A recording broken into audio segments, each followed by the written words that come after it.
This is New England Soccer Weekly with Tom Quinlan, Nick Giuliano, and Mike DeSilva on 790 The Score.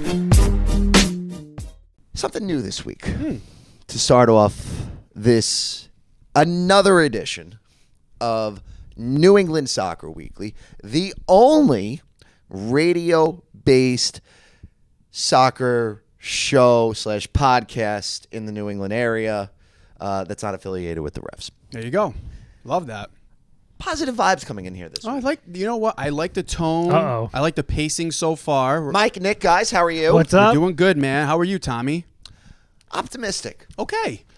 Oddly optimistic. In a way that You're I good with haven't that? been I'm a optimistic little nervous in a about really it. long time. You're nervous?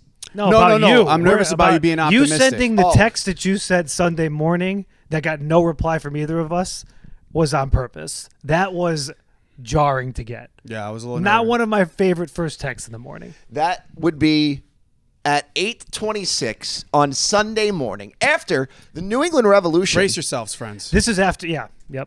This is after Months and months and months. the New England Revolution shock, in my opinion, and I'll get your takes on the game in a little bit, shock the Philadelphia Union. I wake up, very early text message on a Sunday morning. Not many people I'm texting at 8:26 a.m. Sad on my Thank part. you. Quote. That's why I have my ringer on it overnight, but no notifications, no texts. Fair. I act, and I'm going to say this on the road. I'll say this on the show, and I believe it. Don't do it. I actually think they're going to get past Philadelphia. Oh, gosh. Good God. Good God. Good Lord Almighty. And here's why. You know, for the last several weeks, I haven't spent very much time around Foxborough since the whole Bruce Arena departure. I would say I went to the Austin game, and then because of the way the schedule is lined up, they've played a lot of back-end road games here since the end of League's Cup, and some midweek games sprinkled in. So I haven't had that much of an opportunity to get up to Gillette. But when I walk out of the press conference the other night, and when I walk out of that locker room the other night, and I'm just getting, the word that they like to use up there is vibes. The vibes I'm feeling is a team that I don't know if they just know that they're playing with nothing to lose at this point, or if they're just relaxed. Or if they have something to prove. There was an odd calm just in that locker room after the game. Maybe a sense of relief, but it was like this team has turned the page, maybe not on the 2023 season, but certainly on the Bruce Arena era. Well, And hold on, that comes from a front office standpoint, that comes from a player standpoint. And I think, and just because I want to be able to bolster your point here, now that they've found what system and what lineup works best for them, I think these guys feel like they can do it. well, what we talked about That's on what this we mentioned last week. yeah. We've been talking about this for months. It hasn't come to fruition yet. It's good timing for them to have something like this happen. You heard Danny Higginbotham kind of intimate this as well, is that the players we know, the locker room we know, the play on the field, all the things off the field for 2 months hasn't been where, if you ask any of those players, should be where they should be at this point. But that moment happened last Saturday that a team needs, where you could do everything right in soccer, still lose. You could do everything right in soccer, still tie. But you come out with a win, and it's perfect timing going into the playoffs. So I'm going to make your point without even being there. That's why I think you felt the vibes that you felt, because they've been waiting for this moment for months, and they haven't had it. And now they finally do. Yeah, and there's, there can be the cynics out there that think like, oh, well, if certain things don't go their way, they don't win this game. Was it convincing enough?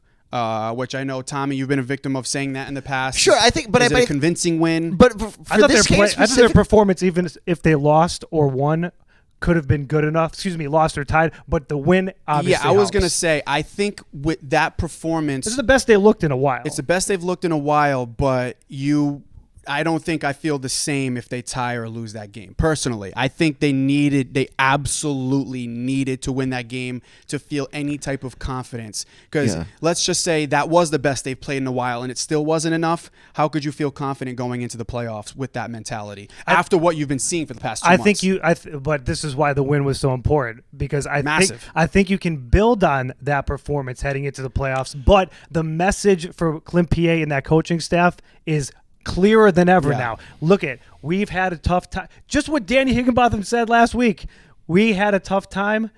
We just showed what we could do against this team that, by the way, we're playing in the first round. It's a good setup for that coaching staff to have the 3 message that games they against need. these guys. Yeah. This is not the Or 2. and this is it's a best of 3 series, and if you win 2, It's over. series over. I'm thinking even including this previous game, so you're right. It could be potentially up to 4 games against them in a row. That's Right. true. Yeah, That's kind of wild. which way the schedule is set up is ridiculous and bizarre. And I will get to that because I want to spend its own time on it. But I really, just to the win point for a second, not only did they win, they won with essentially 1 unit. And which I liked. You asked me in the press box, I'm like, and everybody was asking, and I said, they rode those guys last night. Substitutions. I don't think that's what you're gonna see in the playoffs. It'll be different, but or Saturday. Sorry. Yeah, in that moment, and you're a coach, you could speak to this. I think that the substitutions in each of these games haven't worked, right? And it's not the coaching staff doesn't see what we are. Haven't worked, meaning like they're not finding the right combinations. That's what thank you very much.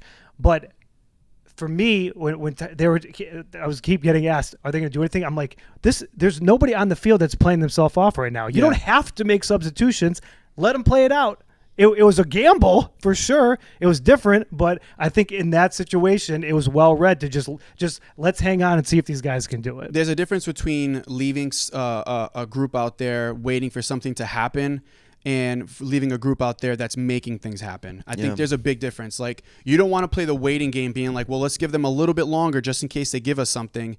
You don't want to do that because that's a bad trap to fall in. That's when you need to go to the bench to look for a spark. But if you have a group of players out there that are playing well and they're moving the ball well together, they're clicking, there's a chemistry there, that's when you don't want to make a substitution too early because that can completely derail the rest of the game. And I think that was happening the last few games where the first half obviously wasn't there, but in the second half the Revs were getting a couple goals, getting in a groove, and then substitutions and then it's like everything's thrown off. You don't want to completely looking back at my notes, there was one like egregious mental mistake that I saw in the 87th minute. So I think it's proving our point even more. Like, if everybody's rolling, let them go. You have the lead at this point. But it was Bo with an unnecessary foul that actually almost resulted in a goal, which was a free kick, like I would say 25 yards out from the left flank. You really did, that was just a mental mistake. So to me, that would have been like, if I'm a coach, maybe it's time to get him off because you can't have that. But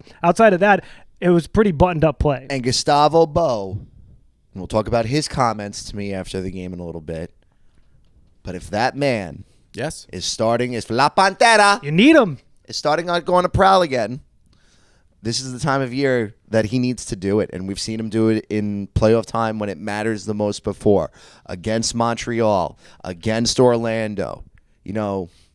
That's why Gustavo might not be reliable in July and August, but that doesn't matter Money time. if this man shows up in October and November. And if this is the beginning of the Gustavo Bo farewell tour, you do not want to miss it, because in talking to that guy the other night, and again, we'll talk about his comments in a couple minutes, and in watching him, that's the Gustavo Bo that first came into New England in May of June of 2019.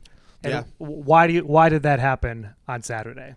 Why did what happen on Saturday? Gustavo Bo, it's something that you and I noticed the first time we started watching him as a player.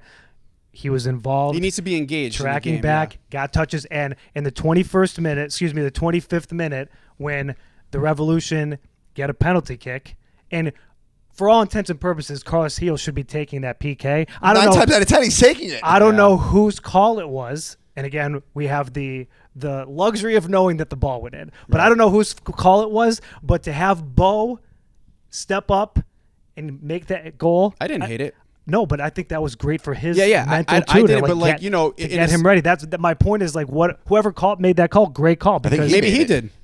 Bo? Maybe he Yeah. made the call. Love that too. Yeah. Because it's a player that hasn't played, hasn't scored. We've done all this question about his contract. Does he have it still? Whatever. He stepped up. It Yeah. was his opportunity, and he took it. It was I don't great. know for sure, but I can almost guarantee he's the one who stepped up and I made love that it. call. And Carlos Hill, as a captain, in that moment, a veteran like that, stepping up that confident, it's not somebody you push away and be like, "No, I got this." You say, "Absolutely. Here's Have the at spot. it. Have at it." That's, to me, yes, that's a confident veteran that knows, hey, I've been a little bit disappointing this year. Most of it out of his control because of the injuries and It's stuff. my time. It's He money understands time. how I important might he not is be to this making team. DP money next year. I have a Right. contract to play for. Right, but I think, again, I don't keep saying it, we'll get to his comments, but he likes it here. He's happy here, and he knows how important it is to this team when he is producing. You go back to all like their biggest moments in the last few years. He's been a part of almost every single one of them in some way or another, whether it be scoring the goals or being involved in the attack, creating. And this was massive. I mean, for him to have both of the goals in a game that you really needed, truly needed to win. Yeah. I mean, it's just, you couldn't have asked for a better lead into the playoffs. Well, I think a big part of that has to do with the way he was positioned. He's set up there. In my opinion, it looked like a two-striker set almost, where Yeah. Chenkalai is more of like a free roaming striker, and Gustavo is kind of like a false nine, similar to what there's no real true Dan- striker Dan out there Higginbotham, in this. yeah. And by the way, I love this lineup. it gets them engaged. Well, And- and you go back to that two up front essentially, and that's what we talked about all the time, which is when you have that one striker. And again, he was such a great guest last week, and we keep go watch last week's episode, Yeah. listen to it. You got Brilliant. so much wisdom from Danny Higginbotham last week, and one of the things he Drawing off defenders and whatnot. absolutely. So when you have just one up there as a defender, which he was, and I've been talking about this on the show all year, it's much easier to have a focal point for the defense to just watch one guy. But when you have two, or when you have the other players on the outside coming up, then you start looking around like, who do I got? When opens Veroni's up in there, passing when lanes. Chocolai's up there, it opens up passing lanes, and we saw that this past week. I know you guys like to think I just like to beat up on Vrioni because, you think I hate Vrioni. But what is, like, in the 6 weeks that we've watched him now? Well, not really. Not the last 2 weeks. I'm talking about Chenkalai. Oh, I thought you said Chenkalai. Veroni. I thought you said Veroni. Chenkalai versus Vrioni. Oh, okay. Right. The thing that I see with Chenkalai is he is a menace on the field. Well, it's different He's- players. yeah. It's different positions. Sure, different player, different positions, but there's still something that he does that Giacomo doesn't do that I think should still be called out. Yes, you guys like to harp on the fact that Giacomo draws away defenders, which I think we could all agree any good number 9 would do. But I also think an advantage to Chenkalai's game is two things that I don't think Giacomo has. One, speed. Two, the ability to bang a shot from 20 yards away.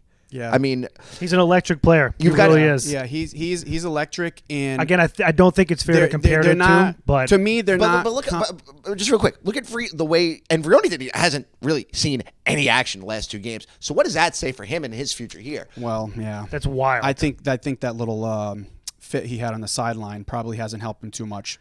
'Cause I can't think of another. I mean, Mike brought that up. I was talking to people after the game when you went down to the press conference, and the three of us were kind of baffled. body language and everything. But the thing, Baffled to why he's not on the field. well, I think one of the reasons why you don't see him on the field personally is that his shot power is nothing, and he doesn't create anything outside of the box.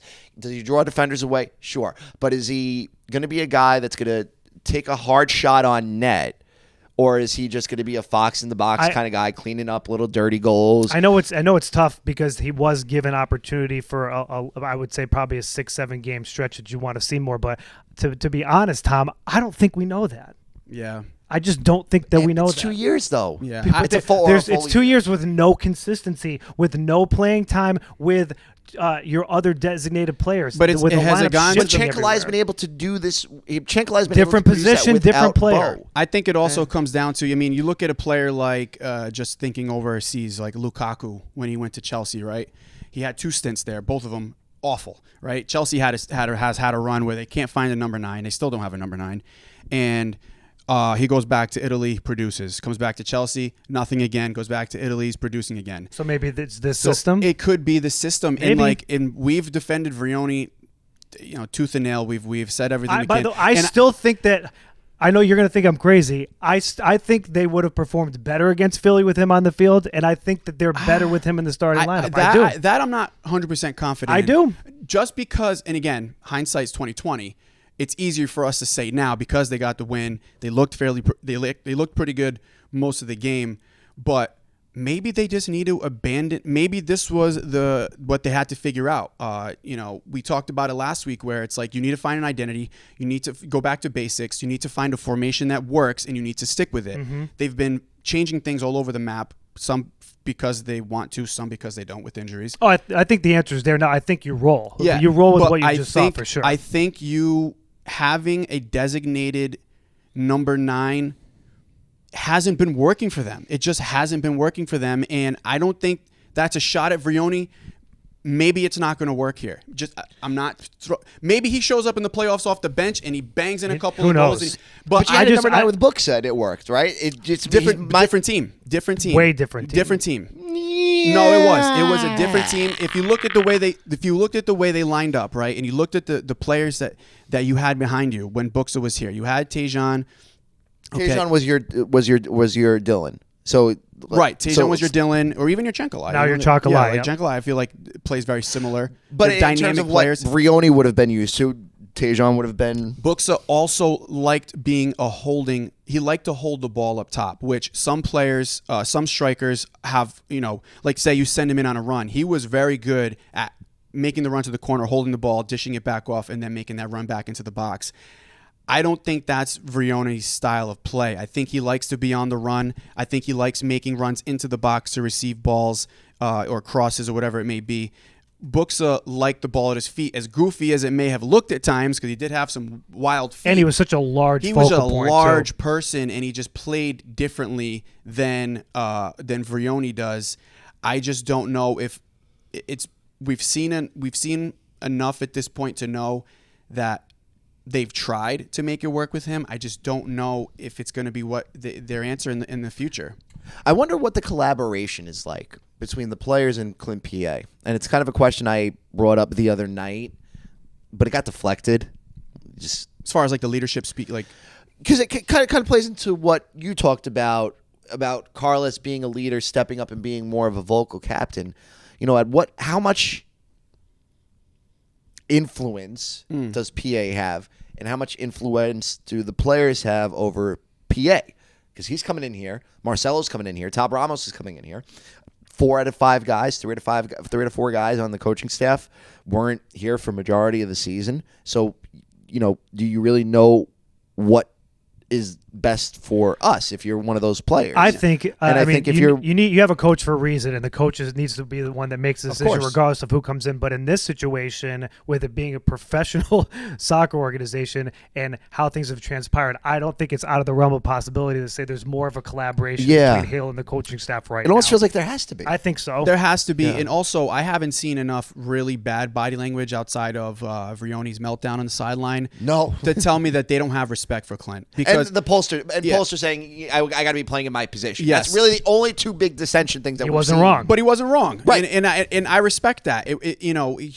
He's a veteran leader on this team. He's a very important. This is player these on this guys' team. jobs, by Yeah. the way. It's your occupation, and if But- and at the end of the day, if he feels like he needs to say that in that moment, I talk about this on the show all the time. It's team sport. You don't want to be the individual and stand out, but that was a real storyline. Like.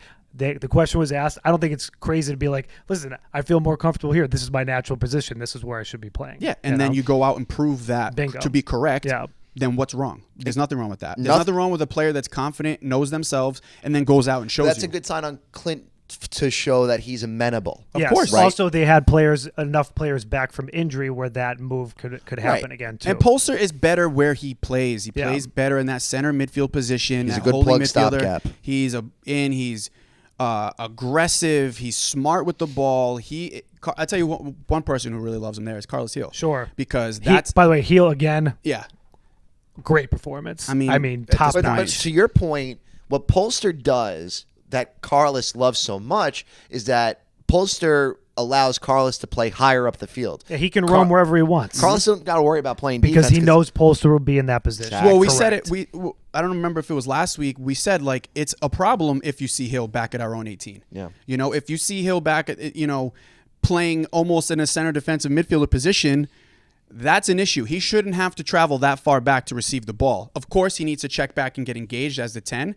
But you're not going to receive the ball coming out of a goal kick. Like you need to really allow him to free roam in that middle third and, bring it into the attacking. And that's where Polster and somebody like Noel Buck just really thrives. It's going to be interesting to see what this defense does against this Philadelphia Union team on the road, which has been really, Philly's been really good at home this year. Yeah, I thought the defense played very well. I mean, outside of that one communication mistake in the 16th minute. This is what I really liked about this game, too, outside of the win, is that for the first time, and I'm going to say it again, 2 months in 8 games pretty much, the Revolution came out strong from the gate. They played really well in the first 5 to 10 minutes, which is a good barometer of how the game's going to go, those 5-minute increments.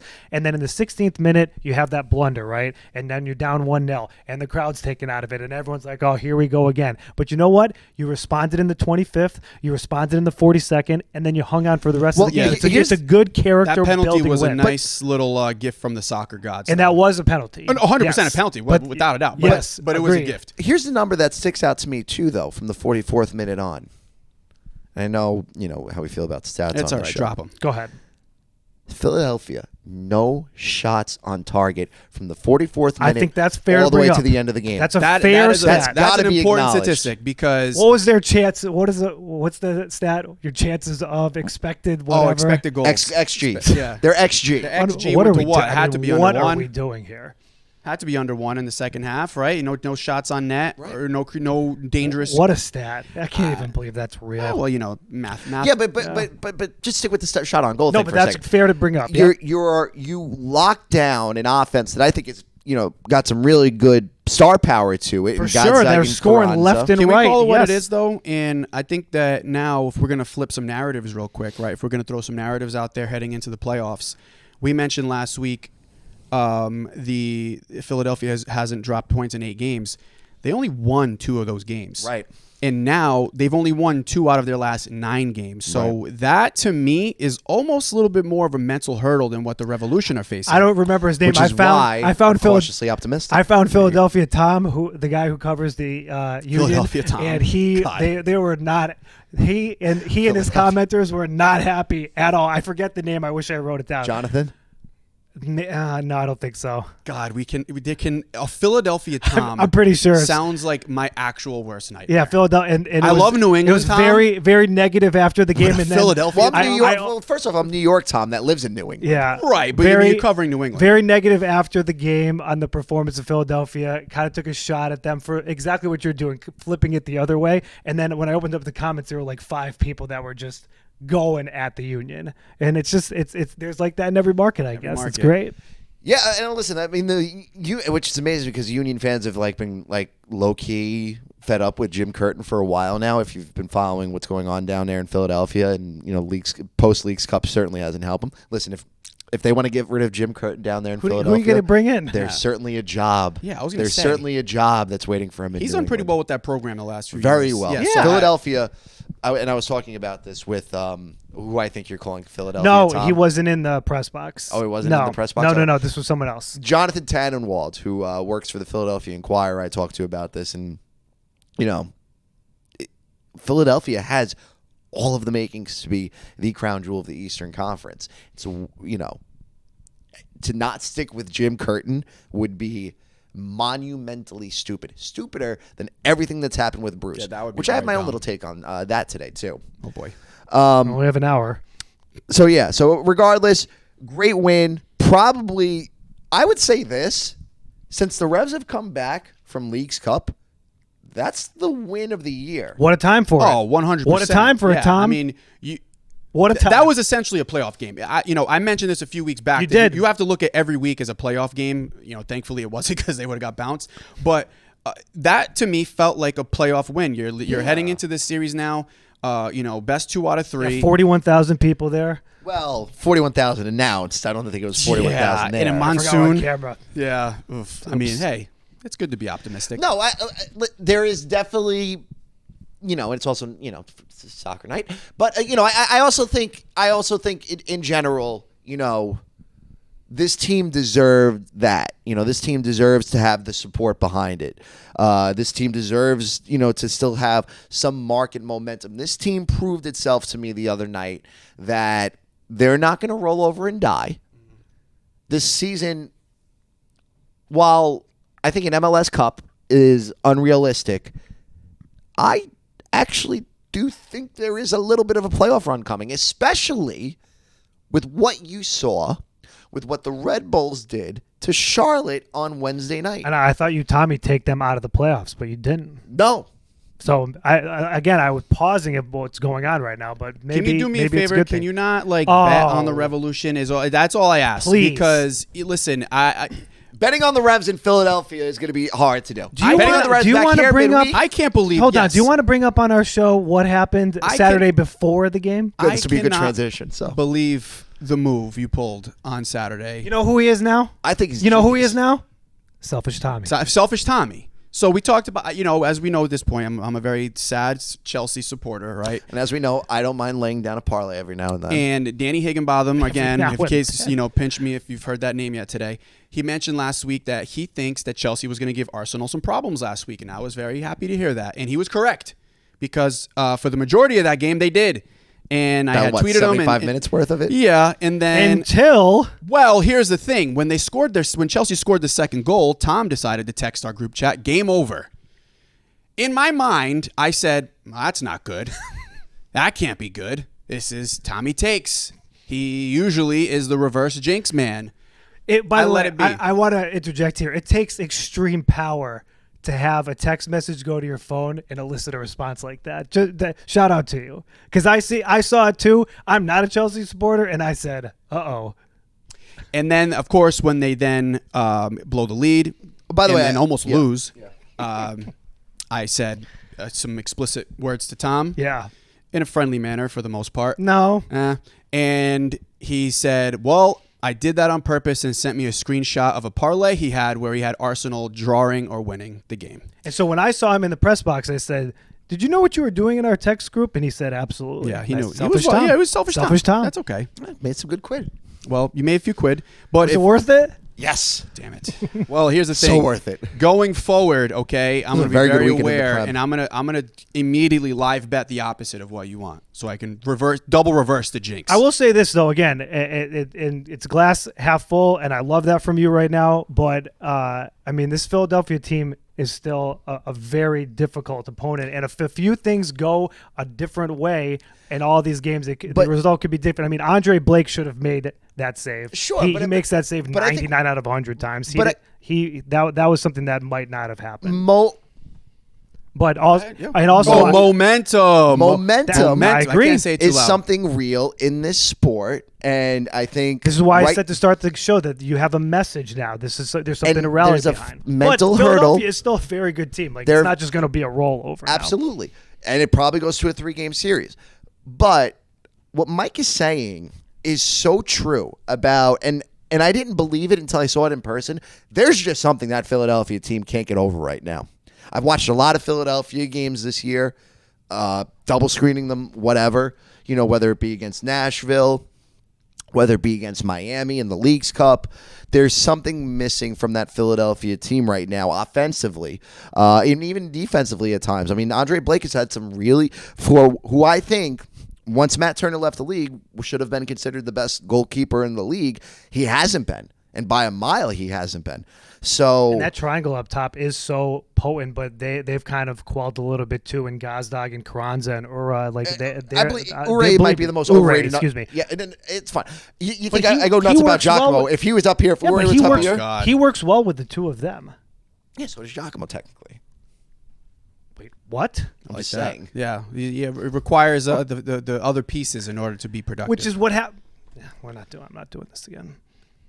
That's what happens with that position. I understand. My point is that at the end of the day, I think Ure has let down expectations I think it's fair to say Philly has recently in Philly. Too, you know? Overall, it's easy to say you don't drop points, but if you don't have wins. Like, you're not stacking wins up. Sure, it's the entire You know, and team. they look awful on the road. They haven't been a good road team either. So it's like, what gives you any confidence that this team could go on the road in the playoffs at Gillette Stadium and show you anything that they didn't show you last week? What's going to change? Well, momentum obviously is a good thing for the Revolution, but another thing too that I think will help is that if you're going to do the pressure gauge, that it is on Philadelphia. They're the higher seed. They're a team that probably, if you ask the average neutral MLS fan, they would say Philadelphia is better than New England, and they're at home to start. So the pressure is on them in game one. So that's another thing that you could kind of rally behind for New England. The other thing I love is that you're not playing Columbus, and that Columbus-Atlanta series might be a bloodbath because you got two really good offenses.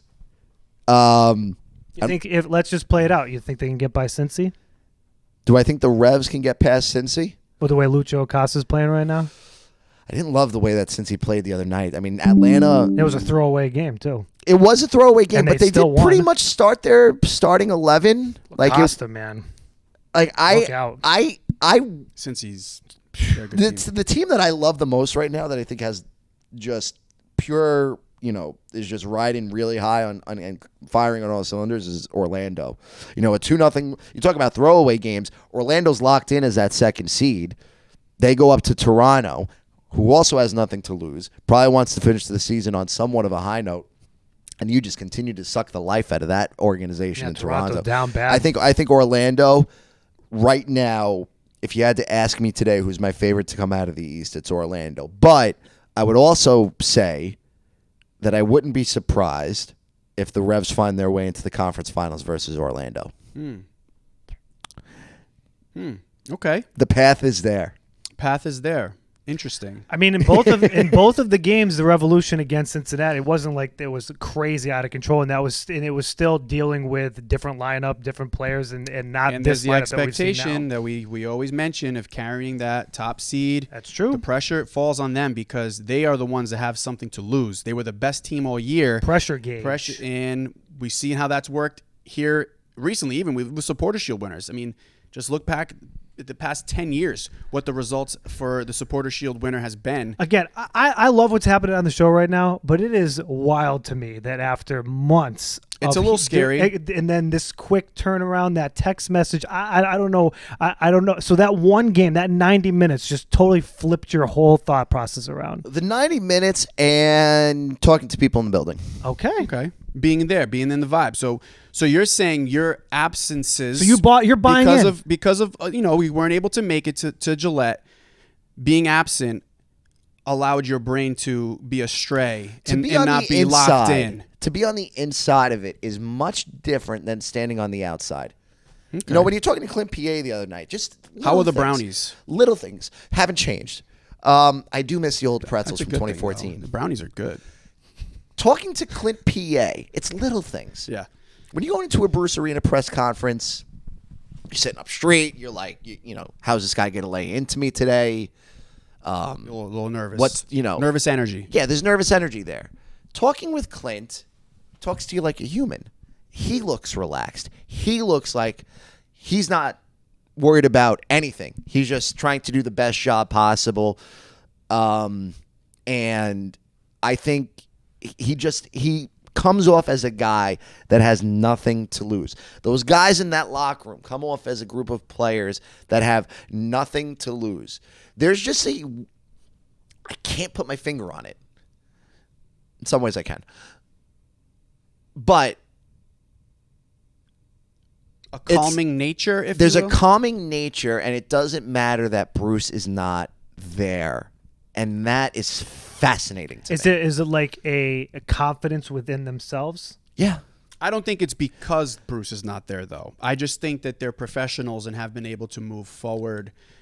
So you're flipping this. I'm sorry. You're flipping this after 90 minutes. I don't think it's a bad thing. I love that you're I'm here flipping now. this after 3 hours. Well, I love that a you're week. here now. Because it's week. been tough. I'm not going to lie. He's been in the building. He's been, he's been involved. He's been So following that it. performance against Philadelphia, and I'm not saying you're wrong or I disagree with you, but that performance has turned your whole thought process on this team around after 2 months of just crushing everybody on and off the field. Yeah. Well, the vibes. All You right. said you mentioned the vibes. Maybe he went in the building and got some All right, vibes. I just want clarification because I know if I'm watching this show, if I'm on the other side of the camera, We're throwing takes around, baby. I would be like, how did this happen this quick? Because here's the thing: when you're not in the building, it's one thing, but to be there in the seat up close and personal. You mean to tell me the people online aren't giving you everything you need to know? No, because I think you could.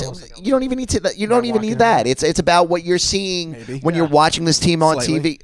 It's about what you're seeing when you're watching this team on TV and how they're not. There's just there's no life there. There's no energy there. It's like when you're watching Clint PA give his That press energy conferences might have in been the there middle if of the you were week, watching that. and there's nobody that's the inspirational figure to light a fire under any of these guys' asses. You didn't see that through those 2 months where I was a miserable, you know what. But going back to the vibes, Okay. talking to people, watching these guys getting to play in a system that they like, I think if you can continue this into this weekend, fall soccer is not out of the possibility. All Late right. fall soccer Hey, is listen, not I out don't- of the I don't almost, hate it. possibility. almost winter soccer if they keep going.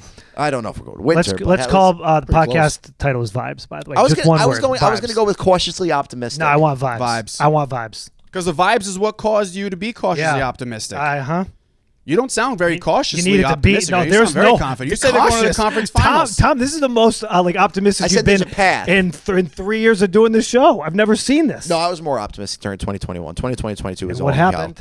hell. And I was optimistic at the beginning of the season too. If you go back and watch the tapes, I felt very good about things. Okay, let's talk about stuff within the building too. Another reason why I think these guys are playing with nothing to lose. This might be Gustavo Bo's last year. Like, let's just call it for what it is. I think Gustavo knows that his designated player him as a designated player contract comes up at the end of the year. But is it the end of Gustavo in general here in New England? Period. And he doesn't talk to the media very often. You know, I know there's one more game and whatever, and he's got another home game here, but it's not like he's. And plus, you got to talk through a translator and everything. Not many opportunities to ask this question. So I just simply said, have you thought about your future? Did it set into you tonight that this could be one of your last games here at Gillette? Here's what Gustavo said, quote, "Yeah, I know it could be one of my last games here. We all know my contract ends at the end of the season. I haven't talked too much or had many conversations about my future, but I just try and enjoy the moment and focus day to day. That's the mentality, and that's the way I've been since my first day here. If these are my last games with the club, I want them to be my best games, and I want to play them in the best way possible. These 4 years, I've enjoyed them a lot. My family has adapted well. My daughters have adapted well. Bruce has been really confident in bringing me here when he brought me here, and I'll always be thankful to the club."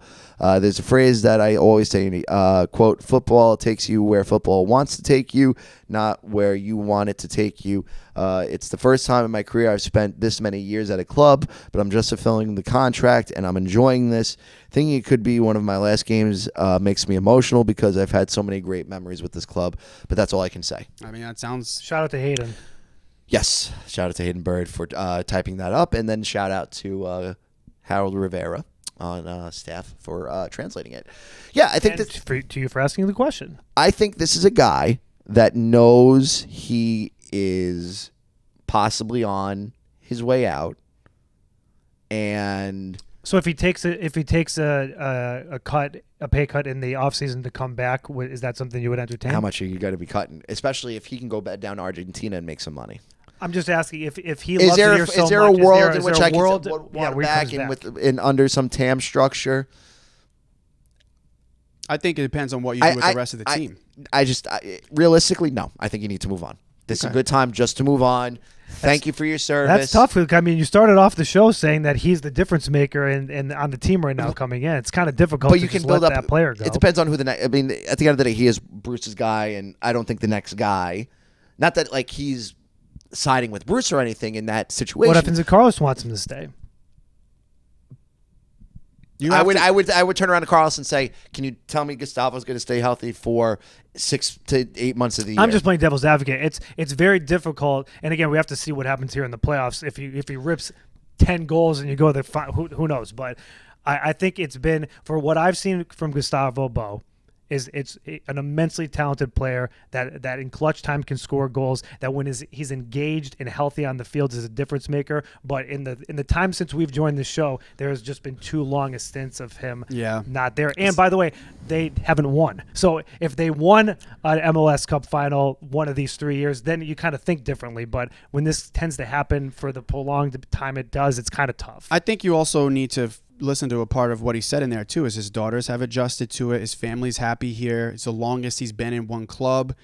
I think that if you personally, just hearing that, if he's able to give his daughters, how old are his daughters? Are they in school? I think they're young, yeah. They're young. Yeah, well, regardless. If He's only our age. I know Gustavo comes off like a 50-year-old guy, but he's I know, only yeah. 32. It's funny to think Maybe about that. so. Maybe this is setting up for that to happen. So we're either going to take the DP off, but we'll right. But sign a if new let's deal say at a lower money. they go on a run here and they go into the off season, and now they bring in, whether it's Clint or somebody else, and they're bringing in guys, they're spending money, and now you have your core, you add a couple pieces, and Gustavo maybe, even if he gives you half the season, right? Yeah. Realistically, injury-wise, we kind of just have to factor that into your brain. That's still a guy that I think you are going to want towards the end of the season, going into a playoff run. Yes. So it all has to make sense. I think, yes, he either stays here because there's still something left in this, or this team shows you enough and you build enough in the offseason for him to want to stay, or it goes back to Argentina. There's no in between. I could see him staying. I could see him staying too. And again, I know that the age is kind of a factor, although 32 isn't like extremely old. Also, I know for people like Tom, which I think is fair, they look at the money that this player is making and they don't think that it's correlated to what. But there'd have to be some restructuring, I think. But that's what I agree with you. And I think what a great weapon to have, even in a reduced role, if they bring another striker in, right, who's going to fit in better, and you have him either off the bench or to take some minutes in the middle of the season to get ready for a playoff run. That's a player that you want in a big situation. He's proved it here time and time again. Again, they haven't won MLS Cup yet, right. But in the times that they've made a run, he's been pretty instrumental into why. Definitely. So we finished the show with this week. The Athletic, which is along with... Can I throw one more thing in just soccer-wise, because I have it written down here in bold? Sure. Short goal kicks. Why are we doing those? This sounds like a stand-up. This bit. is something that why are we food? Why are we doing those? This is something that George A. Petrovich did when he first came in. You remember when I was sitting next to you? I remember this. I don't remember exactly what game but it was. it wasn't but it was one of the this first. egregious. Some teams just like to keep possession. I think it's a Kevin thing. I honestly think that's a Kevin Hitchcock thing. I don't like it at all. Because there's way a too many specific things can go wrong. There's a specific game from last year where you and I were sitting next to each other. It was one of George A.'s first games, and he rolls the ball out into the middle after making a save, and we both look at each other. I'm talking about something different, but yes, this, yes, it's the quick but restart. I'm talking about a goal kick specific where the ball's placed down and then there's two players on each side of them on the 6-yard box, and then you kick it's their way of keeping possession and building playing from the short. back. Yeah, I don't. But yours, I don't like rolling out in the middle of the field, but I have no problem with that type. But there's of essentially no difference, though, right? To me, this is because you're set. You the other team is set in front of you. You're giving away what you're doing, and you're starting back towards your goal. There's just to me, the percentage of things that can go wrong is way too high. But you're also the percentage of winning a 50-50 on a goal kick is. But at least it's away from the goal. So let me ask you this then: when you're watching them do that, does it look clean? Well, ever? I don't think Kevin Hitchcock. Well, whether or not they're executing it properly is a different question. Okay, I'm not opposed to short goal kicks. The execution then is. I believe in possession at all times. Like you're giving away possession, sending long. This is why U.S. soccer for the longest time was just not good, because they were the kings of just sending the long ball and praying for somebody to be up the other side. You're just giving possession to the team. I don't like that either. It's just, to me, when I get what you're saying, and I think if maybe it's personnel, I don't know. But to me, when I'm watching that with a new goalkeeper and then a makeshift back line, I'm like, what are we doing here? I disagree with when it comes to corner kicks. I don't like short corner kicks. I don't like those either, because I think you need to put the ball in the box inside the 6, the penalty spot. You got to make it dangerous. It's more dangerous. Well, and you're giving, when that ball goes back, you're giving the defense an opportunity to step up, and then there's offsides. Yeah, absolutely. I agree completely. I think the goal kick thing is a Kevin Hitchcock thing, because I think if you look back, there needs to be a plan. You need to have people if you put a compilation of those replays, you'd be like, what? I mean, it's they're getting out of it because by the goalies that they've teeth. had aren't great in distribution. Turner for as much as we love him here, and he's a whatever. Especially at that when it happened. And Andrew can be when a it little happened that sketchy you're back up there with the ball. 2-1 at that point too. Just to me, there's too many mistakes that can happen. In that sense, I think. But I see what you're saying. You're not wrong, but like I think it's got to be game situational when you're 2-1 and you're looking for a win, and it's the And it depends on how the other team is set up. 78th minute. If and they're you're, pressing, you don't do. I think it's well, two they sides. were. That's why I'm like, what are we doing here? I think it's two sides. I think it's because of Jacob's distribution. I don't think they feel confident in that to send it down the field and be able to find somebody in the air like that. And secondly, you're going based on the percentages, like you said. Yeah, It's a safer possession. But I mean, I'm sure there's a blank button where if it falls apart early, they can just clear it if need be. But sometimes you don't get that opportunity. I'm not against it. It needs to be executed properly for it to be beneficial. Otherwise, you're just trapping yourself. It just looks to me like it's way too close to me when I was watching. I'm like, they almost. I mean, if you make a mistake in that situation, it's almost a guaranteed goal. It's tough. And so we finished the week with White Boy Tommy. Let's go. With what? Whiteboard Tommy. Oh, whiteboard Tommy. Okay. Did you think I said White Boy Tommy? Nope. I just go ahead. Whiteboard Tommy. Hold on. Hold, please. Keep going. Okay. See, this is, by the way, we're doing the a one shot? magic. All right, This is the perfect. magic of what this show is.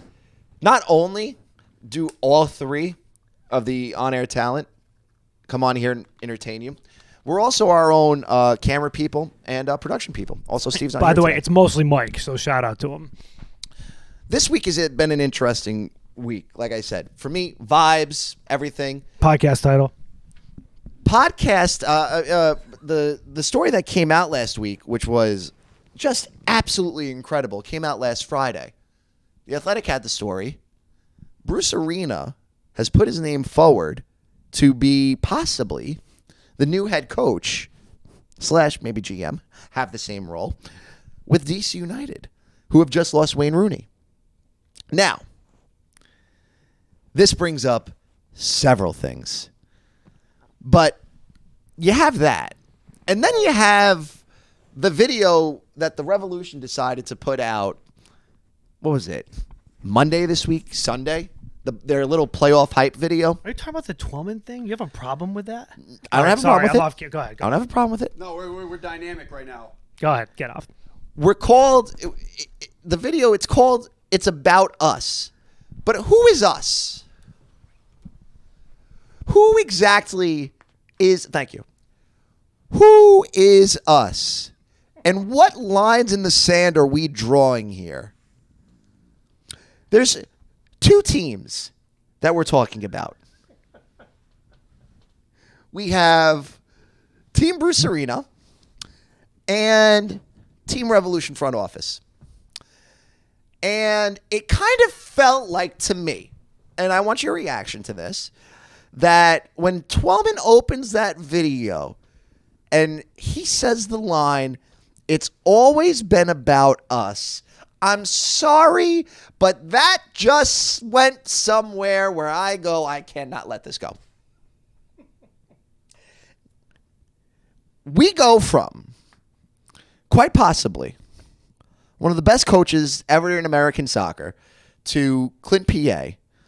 And the title of the playoff hype video is It's About Us. Now, why would you need to say something like that? And then the tweet, and I'm going to put the whiteboard back up in a second, Michael. The tweet that comes from the Revs was also interesting that said, blocking out the noise, comma, it's about us. And now I ask the question again. Who is us? And who is them? Because when there's usually an us, there's usually a them. What are you doing? All right, go ahead. Editors know I have no idea what he's doing. I don't understand. I think there's a double entendre, if you will, to this. It's deeper. This is clearly deeper. And part of the reason why I feel the vibe has changed and these guys feel different is because the Bruce team isn't around anymore.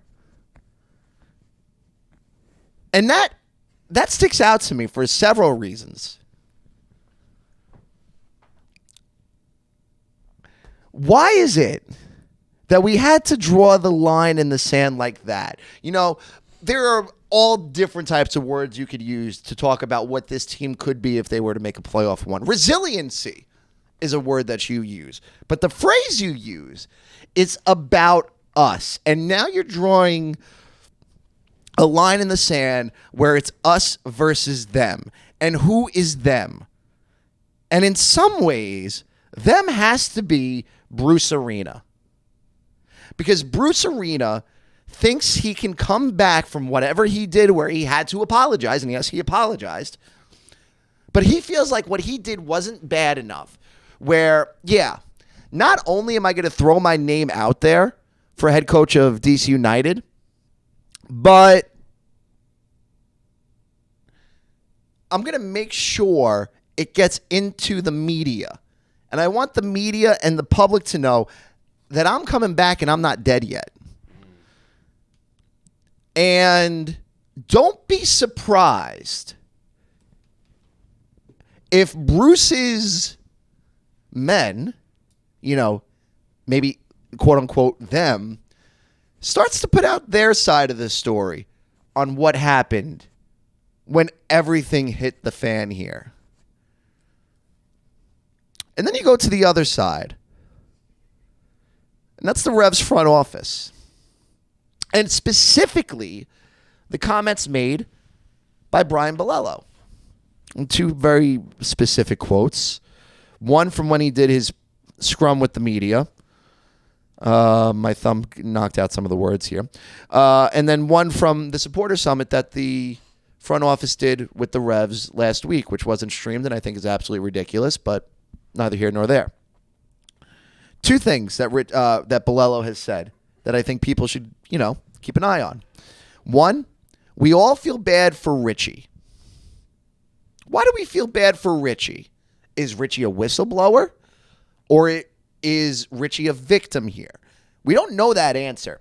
And for Bruce to have his story come out where, yeah, I want to coach again in MLS, and not only do I want to coach again, I want to coach at DC United, kind of makes you think now. Is Richie a whistleblower or is he a victim of something here? That comment by Bolello has always stuck with me. We feel bad for Richie. That's one. Two, from the supporter summit the other night. I think with Bruce, he was a unique animal. Who wrote that? I did. Okay. Of course. Why was he a unique animal? Did he have too much power? Did Bruce make it about him a little bit too much? Why was Bruce a unique animal? And was that unique animal a detriment to the overall success of the franchise? Something to think about. Because when they put out that video, it's about us. I really want you to think deeply. Sorry if I made anybody nauseous during that. I want you to think deeply about how deep it goes. And I've got other opinions now on the whole coaching. I'm not getting any memes. That's not happening. The memes. Well, it already happened now, so I mean. Yeah, it lives forever. There's something else there. And this story has not been fully told yet. But at the end of the day, despite all of the drama, and I can tell you there is drama happening behind the scenes. Oh, boy. This team is focused. And I think you're not going to be embarrassed when you watch this team play in Philadelphia this Saturday night for free on Apple. 5 o'clock kick for free. Oh, So, different time. Keep two things in your mind. Keep an eye on what's happening with the Bruce situation. And then keep in mind what the Revs are doing with their coaching. You know, with Bruce being a unique animal and him having all the power he did that end up being a detriment for this club in some ways? And does the next guy that comes in here have to be more amenable to be working with a Bolello and Kurt Analfo, who I don't think is going anywhere anymore? Kurt Analfo is probably your next general manager / sporting director / whatever title you want to give him. Technical director, whatever they want to call it. He's the next guy that's going to be making big decisions. How does that next guy, in my opinion, how does that next guy work with Bilello and Analfo? Something to think about for 2024. We've got 3 games left in 2023 at the very least right now. Well, 2 guaranteed, Could maybe be 2. 3. Could be 2. And again, this team won't embarrass you. I think if there's any moment you could be proud to be a New England Revolution fan, it could be this upcoming series. Chew on that. And that's how we end the show. See you next week.